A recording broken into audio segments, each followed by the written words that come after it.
Kamu bisa mengajukan pinjaman dengan mudah. Biasanya kamu hanya butuh mendownload aplikasinya, lalu mengajukan pinjaman dengan mengunggah data dan dokumen yang dibutuhkan. Jangan lupa setiap meminjam pelajari dulu skema bunga, cara pembayaran, denda, dan baca dulu syarat dan ketentuannya. Hitung juga kemampuan daripada kita untuk melakukan pembayaran kembali. Dan saran kita itu sebaiknya hutang tidak lebih dari 30% dari pinjaman yang memang kita minta, agar tidak ada semacam resiko gagal bayar. Karena kalau sampai kita gagal bayar, selain kita juga rugi, nama kita juga bisa masuk ke dalam daftar blacklist Bank Indonesia. Dan ini akan mempersulitkan peminjam atau nasabah pada saat nanti ke depan bila membutuhkan, itu akan sulit melakukan permohonan pinjaman kembali. Jadi saat meminjam di fintech ini, jadilah kita betul-betul peminjam yang cerdas, bijak, dan juga bertanggung jawab. Yaitu di Lovong Togas Tumorang, itu terkait ada seorang wanita ditawarkan KTA, pinjaman online, kebetulan dari bank komersil yang memang tercatat, resmi artinya, itu ditawarkan pinjaman sebesar 30 juta. Dengan persyaratan yang sangat mudah, KTP dan foto selfie. Lantas klien kita itu dalam hitungan jam uangnya sudah masuk ke dalam rekening yang diminta oleh pihak bank tersebut. Namun uangnya itu tidak berjumlah 30 juta, tetapi hanya yang masuk 27 juta. Bulan pertama, bulan kedua, bulan ketiga dia lancar pembayaran, yaitu per bulannya dikenakan 1.250.000. Masuk ke bulan keempat kebetulan tinggi-tingginya kena dia COVID-19 sehingga perusahaannya dia vakum dan dia dirumahkan sehingga dia tidak punya penghasilan untuk membayar cicilannya. Nah, itu terus berlangsung. Lantas dia juga meminta restrukturisasi, pengurangan ataupun diberikan kesempatan untuk mencicil di bawah. Tapi sampai detik ini juga dia tidak mendapatkan jawaban dari bank tersebut, di mana sampai hitungan kemarin per Oktober lah ya 2021 itu totalnya sudah mencapai angka 140 juta. Nah, mulai dari startnya dia pembayaran 6 bulan pertama sampai tadi Oktober 2021 itu begitu banyak teror yang dihadapi. Bahkan teror tersebut bukan hanya kepada dirinya, tapi sudah melebar ke keluarganya, baik itu kepada adiknya, ibunya, bapaknya, bahkan ada ancaman rumahnya ingin dibakar dan segala macam. Nah, ini yang biasanya terjadi kalau memang sudah kemampuan kita melakukan pembayaran itu tidak sesuai apa yang sudah diperjanjikan di awal. Nah, itu yang bisa kita angkat sebagai contoh kasus yang ada di kantor kami. Demikian yang bisa saya sampaikan atas materi yang telah saya jelaskan tadi. Semoga itu bisa bermanfaat bagi kita semua, dan saya serahkan kembali ke pihak moderator. Tuhan memberkati kita semua. Terima kasih. Tersebut sehingga ketika melakukan pinjam meminjam akan menjadi sulit. Selain itu, adapun pelaporan yang disampaikan oleh narasumber, pelaporan terhadap dugaan tindak pidana yang dilakukan oleh pinjaman online dapat dilakukan kepada kepolisian, yaitu Dirkrimsus, dengan memberikan rincian dari kasusnya serta bukti-buktinya. Namun secara yuridis, penegakan hukum dan instrumen hukum pinjaman online itu dilakukan secara koordinasi oleh OJK maupun Menkominfo dan instansi pemerintah lainnya. Demikian dari saya, mungkin sebagai closing statement saya sebagai moderator. Nah, masyarakat juga harus bisa membentuk sebuah iklim pinjam meminjam yang sehat, karena pada dasarnya kalau memang sudah terjadi pinjam meminjam ilegal yang diminati oleh masyarakat, tentunya iklim usaha juga akan terpengaruh oleh perilaku masyarakat yang kadang-kadang juga konsumtif dan tidak teliti karena mengingat kemudahan pinjaman online. Demikian dari saya sebagai moderator, saya serahkan kepada terima kasih kepada moderator kita Ibu Citra yang sudah membantu diskusi kita hari ini dengan sangat konstruktif, postingnya juga sangat komprehensif. Saya mau ingatkan kembali sahabat TTHC untuk mengisi daftar hadir, dicek di kolom chat, juga jangan lupa kami ingatkan peserta yang akan mendapatkan e-sertifikat, materi, dan rekaman ini adalah mengisi form maksimal 15 menit sebelum webinar ini berakhir. Nah, sebelum acara ini kita tutup, kita akan foto bersama dulu. Silahkan dibuka untuk video masing-masing.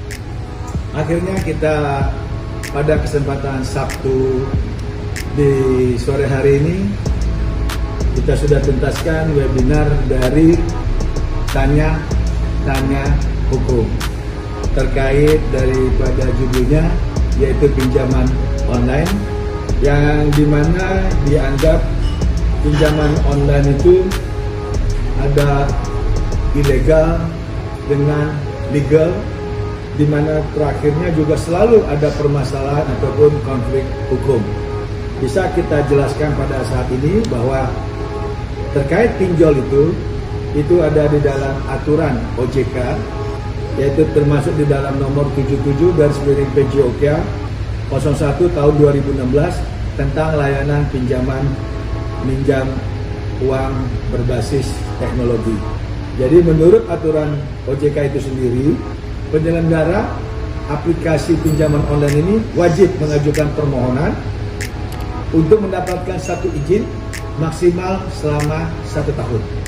Nah, di sini bisa kita paparkan seperti tadi yang kita sudah saksikan bersama, begitu banyak para masyarakat yang bertanya, yang mengikuti webinar di kesempatan hari ini.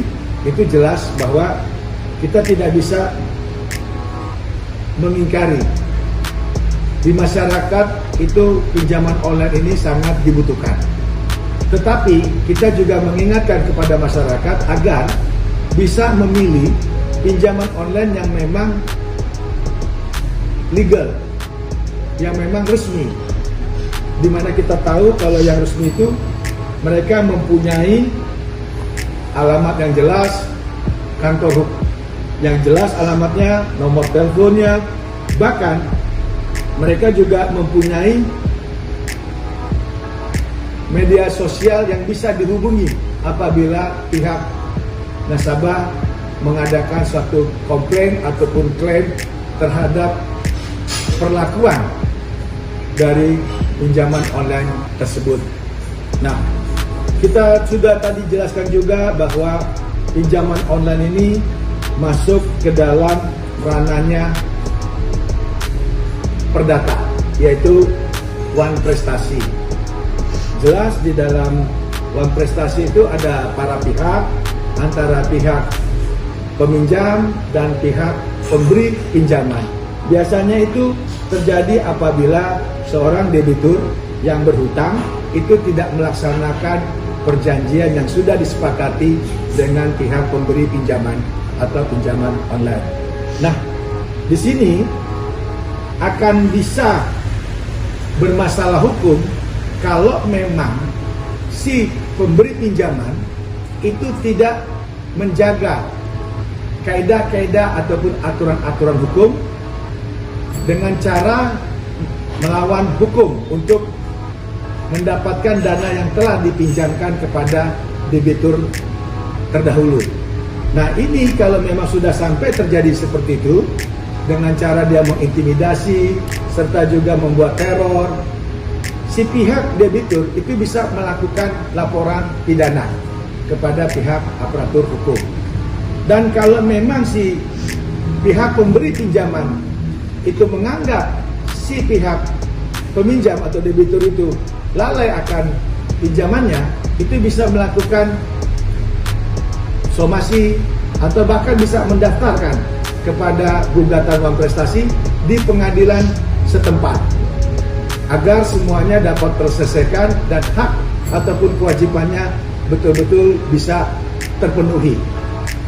Nah, di sini kita harapkan agar masyarakat harus hati-hati dalam melihat ataupun memilih pinjaman online.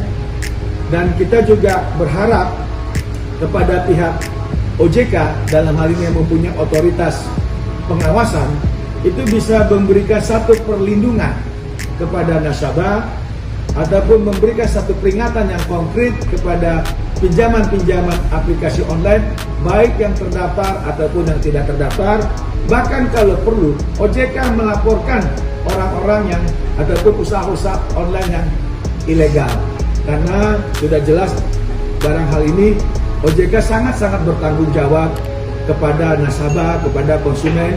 Jangan sampai masyarakat yang sudah meminjam uang yang memang dia sangat membutuhkan malah dapat perlakuan-perlakuan semena-mena daripada pihak pinjaman online.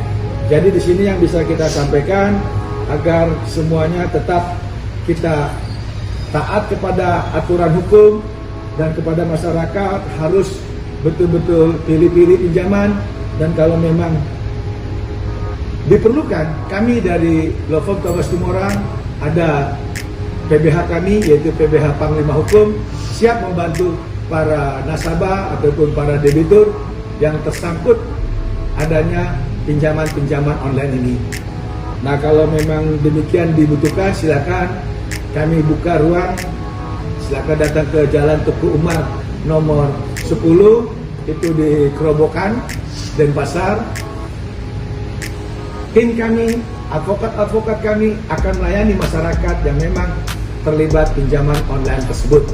Dan kepada pihak OJK sekali lagi mohon kami himbau agar betul-betul menjaga ataupun mengawasi pelaku-pelaku peminjam online yang memang tidak sesuai dengan aturan hukum berlaku. Wajib segera ditutup, wajib segera ditindaklanjuti. Demikian yang bisa saya sampaikan. Semoga ini bermanfaat pinjaman online terkait seminar hari ini dan tidak mengurangi rasa hormat kita kepada semua yang melihat ataupun yang mendengar yang atas materi yang telah kita sampaikan.